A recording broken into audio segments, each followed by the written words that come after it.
The origins of the Hartford Jewish community are similar to many medium-sized communities in the mid-19th century. It is an important history to be told because it offers insight into the larger picture of Jewish life in America, as well as providing details about life lived on the local level. It was places like Buffalo, Omaha, Portland, and in Hartford, as well as in hundreds of other cities and towns, that immigrants settled, made a living, reuniting families separated by the process of migration, and created new institutional forms to suit their new living conditions and establish themselves in their larger communities. For American Jewish history, local community studies play a particularly significant role in fostering understanding of the past. Official government documents offer few clues about where Jews lived, how many actually established themselves in any particular place, how they earned a living, and how those patterns changed from decade to decade and from generation to generation. We can learn quite a bit by studying the Jewish history of Hartford, how it was similar to the American Jewish experience in like-sized communities, and the ways in which it differed, and in some cases was unique. Thomas Hooker, who founded Hartford in 1636, advocated government by the free consent of people. However, his definition of the people did not include women, Roman Catholics, Jews, or other members of any denomination outside of Congregationalism.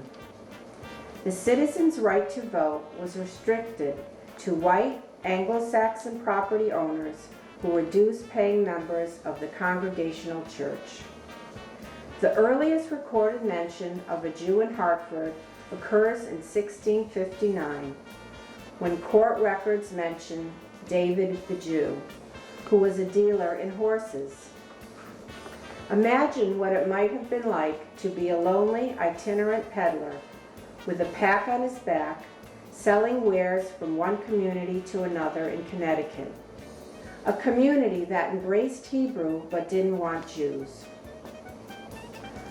On September 2, 1661, the Hartford Town Meeting voted that Jews presently living in John Marsh's house were permitted to remain in Hartford only 7 months.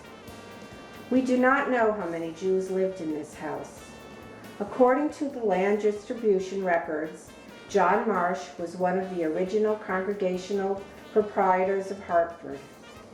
His home lot, on what was later Front Street, became the residence of many Jews in the 1880s and 1890s. During the 17th century, Jews in America represented a minute minority. At the time of the American Revolution, we represented 0.1% of the American populace. Even in 1818, when ratification of the new Connecticut Constitution brought an end to the congregational government in the state, the new Constitution still did not provide that Jews enjoy the same and equal powers, rights, and privileges of every society or denominations of Christians. While Jews could now hold public office in Connecticut, they were still denied religious freedom. By the 1840s, the situation for Jewish residents of Hartford improved. Pressured by a group of Connecticut business leaders, Gerson Fox among them, the Connecticut legislature in 1843 passed a special enactment stating that Jews who may desire to unite and form religious societies shall have the same rights, powers, and privileges which are given to Christians of every denomination. Up to this point, the Jews in Hartford unofficially worshiped together, and this community was largely German Jews. Arriving here, as well as to many other American cities, in the 1830s and 40s. Poor economic conditions in Europe brought these first immigrants to Hartford, where they were able to experience ethnic solidarity and participate in civic life. Some became prosperous merchants, first peddling their wares, then establishing retail storefronts. By 1850, Hartford's population of 18,000 included 200 Jews. Records show the presence of retailers, tobacco growers, tailors, milliners, jewelers, and proprietors of retail clothing stores and shops. The city directory at the time shows 13 out of 27 retail establishments were owned by Jews. By 1847, a group was finally able to organize the first Orthodox congregation, and Beth Israel was formed. In 1856, Congregation Beth Israel raised $28,000 to acquire the First Baptist Church on Main Street in Hartford, to be named Touro Hall after Judah Touro, a philanthropist from New Orleans who bequeathed $5,000 to each of 13 synagogues in the United States at that time. Beth Israel's congregants play important roles in building their congregation, the Jewish community, and the foundation of the development of Hartford. After the establishment of Beth Israel, Jews, for the most part, received social acceptance and acquired substantial connections. Harriet Beecher Stowe's husband, the Reverend Calvin Stowe, a scholar and professor in his own right, had close ties with the Jewish community. He was fascinated with the Jewish experience and was open enough to see Jews as important to his understanding as well. He seems to have adopted certain Jewish usages, such as studying to the extent he could Talmudic texts, growing a beard, and, it is said, wearing a cap, so that some in his congregational community began calling him Old Reb. Mark Twain entertained his Jewish friends at his Nook Farm home and even attended services at Beth Israel. When Mark Twain's close friend, Charles Dudley Warner, purchased the Hartford Courant in 1868, it began to give increasing coverage to the religious and social life of Hartford's Jewish community. It was not unusual for events at Beth Israel to receive front-page coverage, or for a rabbi's sermon to be reprinted in its entirety for thousands of subscribers to read. These were some of the elite of Hartford, and to a certain extent American society, and they were closely tied to many 19th century Hartford Jews. By 1900, 1,500 Jews lived in Hartford, making their presence known through their prominence in business, charitable organizations, and civic activities. The national organization B'nai B'rith Lodge, a center of social, cultural, and philanthropic endeavors of the Jewish people, was founded in New York. And in 1852, the Ararat Lodge chapter in Hartford held its first meeting. The Jewish women of Hartford, members of Beth Israel, organized that same year a benevolent society of their own, known as the Deborah Society. Early records of these societies are all in German, evidence of the common origin and background of these early settlers. While the Ararat Lodge still exists, the Deborah Society disbanded after 139 years in 1991.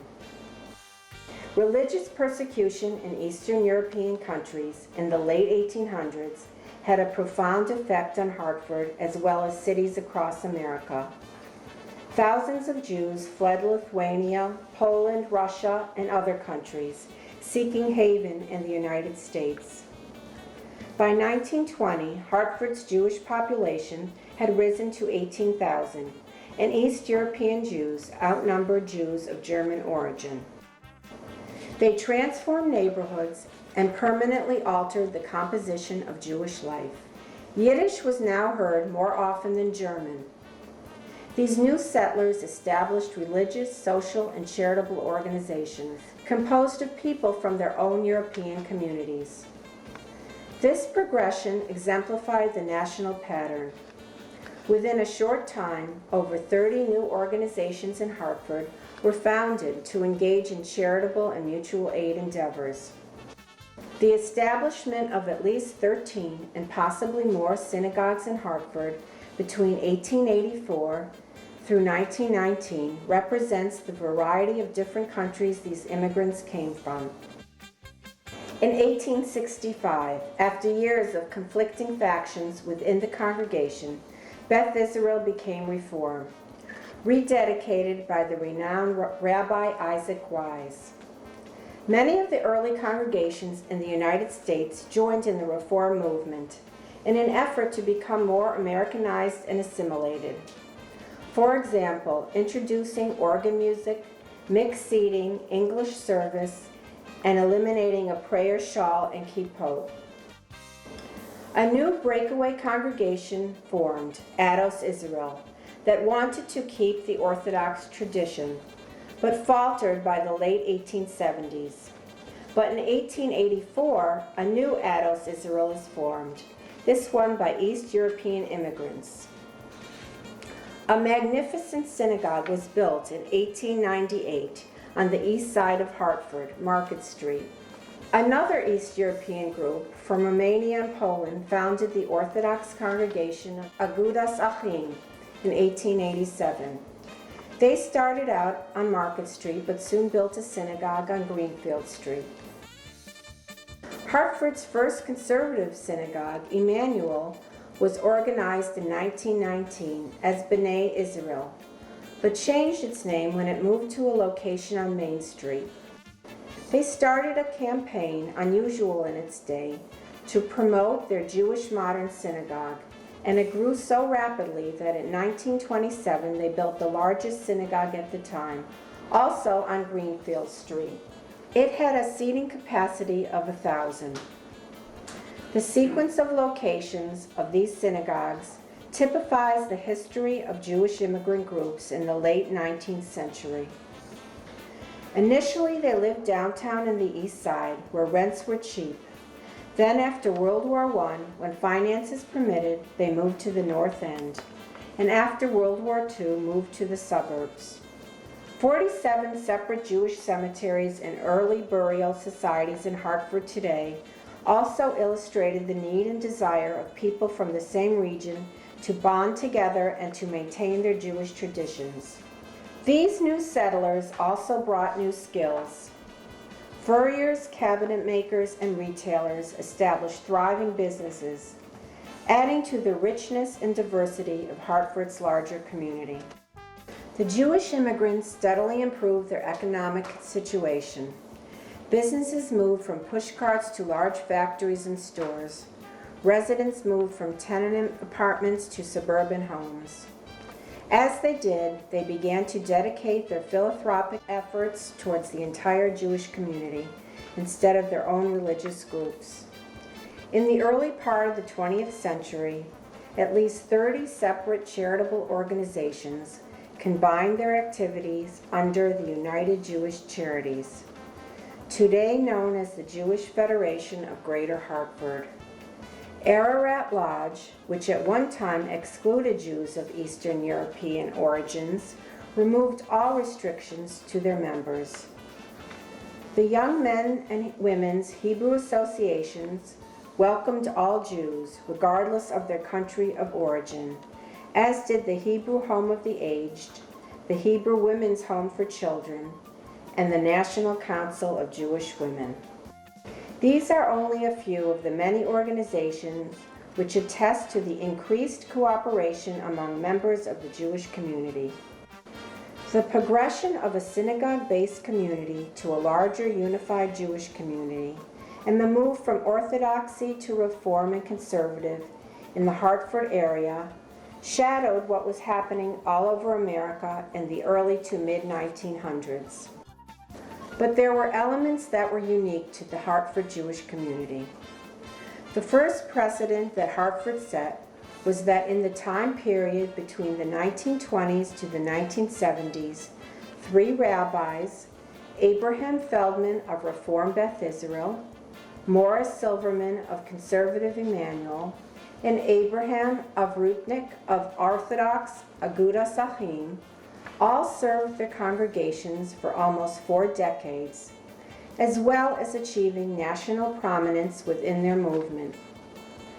No other Jewish community outside of metropolitan New York could claim such national rabbinic leadership within all 3 denominations. This achievement is also important because it occurred during an important era of synagogue growth within the religious community. Another fact that proved Hartford Jewry historically distinctive was that during the 1930s and 40s, the Jewish community shared an unequivocal commitment to the Zionist cause. In contrast to other communities, where rabbinic leadership was often divided over the question of Zionism, Hartford members shared a passion for Zionism. Hartford's commitment to Jewish education was also in the forefront when the first day school was established in 1940. Almost 30 years before such schools emerged in other mid-sized Jewish communities. Hartford Yeshiva, later to become the Bess and Paul Siegel Hebrew Academy, was only the second Jewish day school to be formed in New England. In politics and government also, the Hartford Jewish experience was unique and set national precedents. In 1932, Hartford became the first New England district in the 20th century to elect a practicing Jew to Congress, Herman P. Koppelman. And later on, in the 50s, Hartford would be the first city in New England to produce a Jewish governor and senator, Abraham A. Ribicoff. Hartford is a community we can all be proud of. We need to remember and acknowledge the accomplishments of these first Jewish settlers, as they were significant in the adaptation of American life. We need to tell their stories to our children and grandchildren. We must remember the past and preserve the rich legacy that is the history of Hartford's Jewish community.